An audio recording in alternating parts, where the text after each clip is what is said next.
인터넷 등을 서핑하다 보면 참 괴상한 것들을 많이 볼 수 있어요.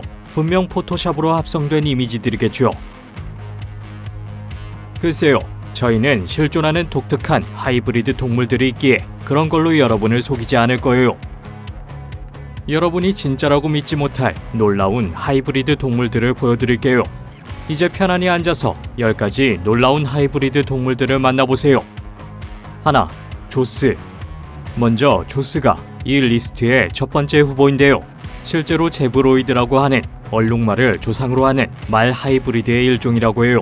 이 특이하게 생긴 말을 보면 여러분은 놀라서 외치게 될 거예요. 왜 말에 줄무늬가 있지? 라고 말이죠. 이 말은 얼룩말 수컷과 말 암컷을 교배한 결과물이에요. 그런데 왜 그랬을까요? 얼룩말 유전자는 말에게 유해한 특정 해충과 질병에 대한 높은 저항력을 조스에게 부여하는 것으로 밝혀졌어요. 그래서 더 건강하고 튼튼할 수 있게 되는 거죠. 조스의 가장 주목할 만한 특징 중 하나는 어두운 줄무늬인데 다리아와 궁둥이에는 특히 더 진해요. 목이나 머리 등에서도 찾아볼 수 있죠. 아프리카에서 조스는 사람과 짐을 산으로 싣기 위한 트레킹 동물로 이용돼요. 둘, 라이거. 이미 똑똑한 시청자분들은 라이거가 수사자와 암컷 호랑이의 조합이란 걸 아실 거예요. 라이거는 보통 부모 중 한쪽보다 더 크고 무겁고 일부 학자들은 이러한 성장 이형성증이 특정 성장 제한 유전자의 부재로 인해 발생한다고 해요. 이들 라이거 중 가장 큰 종은 3.3m 이상의 길이로 자라며 무게는 무려 400kg까지 나갈 수 있어요. 그러나 일부는 1000kg까지도 나가곤 하죠. 일부는 라이거를 멋지다고 생각할 수도 있지만 일부 전문가들은 라이거 등의 디자이너 하이브리드는 무의미하고 비윤리적이라고 경고해요. 동물 하이브리드의 경우 불임 등 유전적으로 큰 문제가 일어날 가능성이 더 크다고 하죠. 셋, 사바나 캣. 많은 분들은 이 동물을 보신 적이 있을 거예요. 유명인들도 많이 좋아하고요. 사바나 캣은 무늬가 있고 치타나 표범과 비슷한 외모에 야생 고양이의 위엄과 풍모를 지녔어요. 이 고양이에 대한 흥미로운 점은 2006년부터 세계에서 가장 큰 반려묘에 대한 기네스북 세계 기록을 보유하고 있다는 거예요. 일부는 벵골 고양이를 닮았다고 생각하시겠지만 사실 이는 잘 발달되지 않은 혈통에서 유래한 것으로 밝혀졌어요. 사바나 캣의 무게는 5에서 12kg이며 12년에서 20년을 살며 대부분의 반려묘종보다 조금 더 길어요. 그런데 이 고양이를 기르시려면 12,000에서 2만 달러 정도를 준비하셔야 해요. 그러나 이 동물들도 유전적 결함 위험이 있으니 조심하세요. 그래서 완벽한 품종이나 F1 품종은 매우 비싼 편이죠. 넷, 카마. 카마는 남미의 라마와 아시아의 단복 낙타를 교배하여 만든 하이브리드 종이에요. 모양과 크기의 차이에도 불구하고 낙타와 라마는 실제로 먼 친척이며 같은 조상을 가졌죠. 카마는 어깨까지 약 150cm에 달하며 무게는 80에서 450kg 정도예요. 이들은 라마의 털보다 약간 짧은 부드러운 털을 지녔어요. 외형은 짧은 귀, 긴 꼬리, 갈라진 발굽으로 조금 특이한데요. 혹이 어디로 갔는지 궁금하실 거예요. 그것은 낙타에게서 물려받지 못했지만 낙타처럼 많은 양의 물을 마실 수 있고 오랜 시간 동안 생존할 수 있어요. 흥미롭게도 카마는 낙타처럼 소리를 내고 30-40년 동안 살 수 있다고 해요. 5. 살인벌. 대부분은 이 살인벌이 사실 하이브리드 종이라는 걸 모르셨을 거예요.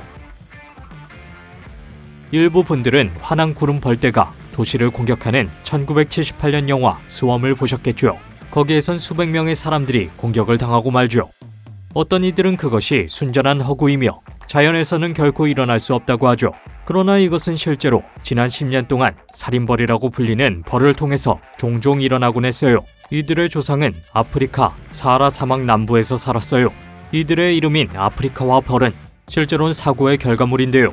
브라질 과학자들은 벌꿀 생산을 늘리고자 새로운 하이브리드 벌을 만들려고 시도했어요. 이들 중 한 마리는 이것을 원하지 않았고 쇼생크 탈출처럼 탈출해 야생으로 가서 다른 꿀벌들을 만났어요. 그리고 무슨 일이 있었는지는 예상할 수 있죠. 이 새로운 혼종은 수년에 걸쳐 왕국을 건설했으며 공격적이고 쉽게 흥분되며 모두 나쁜 태도를 가지고 있어요.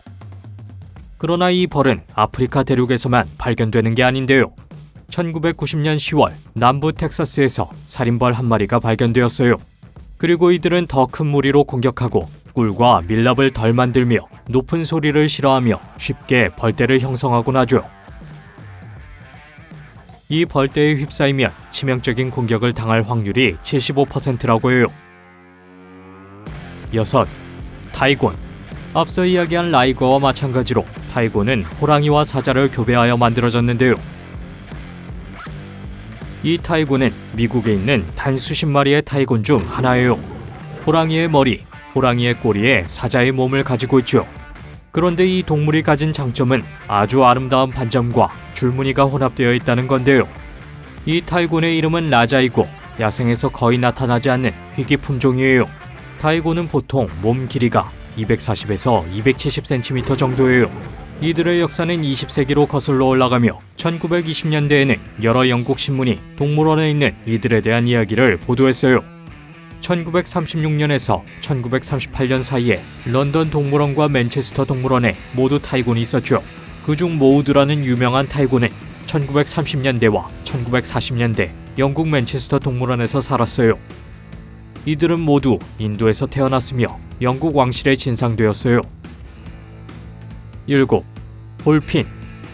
이것은 수컷 범고래 부치와 암컷 큰 돌고래 사이에서 태어난 홀핀이라는 흥미로운 종인데요. 네, 돌고래와 고래의 하이브리드죠. 이 둘은 같은 수중 우리 속에 있었고 결과로 홀핀이 태어났어요. 여기서 수컷 범고래 부치는 무게가 900kg이고 길이는 420cm였으며 암컷 큰 돌고래는 무게가 180kg이며 길이는 180cm였어요. 그런데 재미있는 점은 수컷 범고래 부치는 사실 돌고래종으로 이상할 점이 없었다는 거예요. 하지만 크기 차이 때문에 그곳의 해양학자는 짝짓기가 이루어질 것이라고 생각하지 않았는데요. 영화 캐릭터 말콤 박사는 이렇게 말했죠. 생명은 언제든 방법을 찾기 마련이다 라고 말이죠. 사슴과 소 하이브리드. 탄생할 수 있는 기이한 하이브리드를 모두 떠올려보면 정말 미친 것들이 생각날 수 있죠. 그러나 누가 재미를 위해서 소와 사슴의 하이브리드를 시도하는 것을 생각할 수 있을까요? 비록 그것이 물리적으로 불가능해 보이고 사슴과 소의 하이브리드는 매우 드문 경우이며 결코 들어본 적도 없어요. 대부분의 교배는 붉은 사슴이나 북미에서 알려진 엘크와 관련이 있어요. 그런데 오래된 여러 영상에서 사슴의 머리를 가진 작은 송아지가 등장했는데요. 이전에는 아무도 그런 하이브리드를 보지 못했기 때문에 괴물 동물이라고 불리곤 했죠. 9. 제그 라이온. 여기에 또 다른 흥미로운 고양이과 하이브리드가 있는데요. 이미 짐작했듯이 제그 라이온은 수컷 제규어와 암컷 사자의 교배종이에요. 캐나다 온타리오주 베어크리크 이그자틱 와일드라이프 생츄어리라는 곳에서 디아블로라는 제규어와 로라라는 사자가 한 쌍의 제그 라이온을 낳았어요. 이 교배는 순전히 사고로 이루어졌는데요. 이들이 머물렀던 곳은 두 마리를 분리하여 기형 등의 문제가 있는 교배종이 탄생하지 않도록 막았기 때문이죠. 그러나 놀랍게도 자즈자라라는 검은 제그 라이온과 사자를 더 닮은 쓰나미가 태어나고 만 거죠. 이 경우는 매우 드물기 때문에 전 세계에서 딱 두 마리라고 할 수 있어요. 10. 악어 거북. 사실 이 악어 거북은 그 이름처럼 진정한 하이브리드가 아닌데요. 그럼에도 이 목록에 넣은 이유는 희귀할 뿐더러 멸종 위기에 처해있기 때문이에요. 이들은 원시적이고 조금 센 느낌인데요. 그리고 이들의 행동이 뾰족한 등딱지, 부리 같은 턱, 용 같은 꼬리 등을 갖춘 생김새와 일치한다는 것은 놀라운 일이 아니에요. 흥미롭게도 이들은 종종 거북이계의 공룡이라고 불리죠. 보통 미국 남동부의 강, 운하, 호수에서 발견되며 50에서 100세까지 살 수 있다고 해요. 수컷의 평균 껍질 길이는 66cm이며 무게는 80kg이에요. 일반적으로 다른 종들은 암컷이 더 크곤 한데 악어 거북의 암컷은 무게가 약 20kg에 불과하다고 해요. 이 영상을 재밌게 보셨길 바래요. 가장 인상적인 하이브리드 종이 있었나요? 저희가 놓친 것이 있다면 댓글로 알려주세요. 동영상이 마음에 드셨다면 구독과 알림 설정을 부탁해요. 새 영상이 올라오면 바로 하실 수 있어요. 시청해주셔서 감사하고 다음에 또 만나요.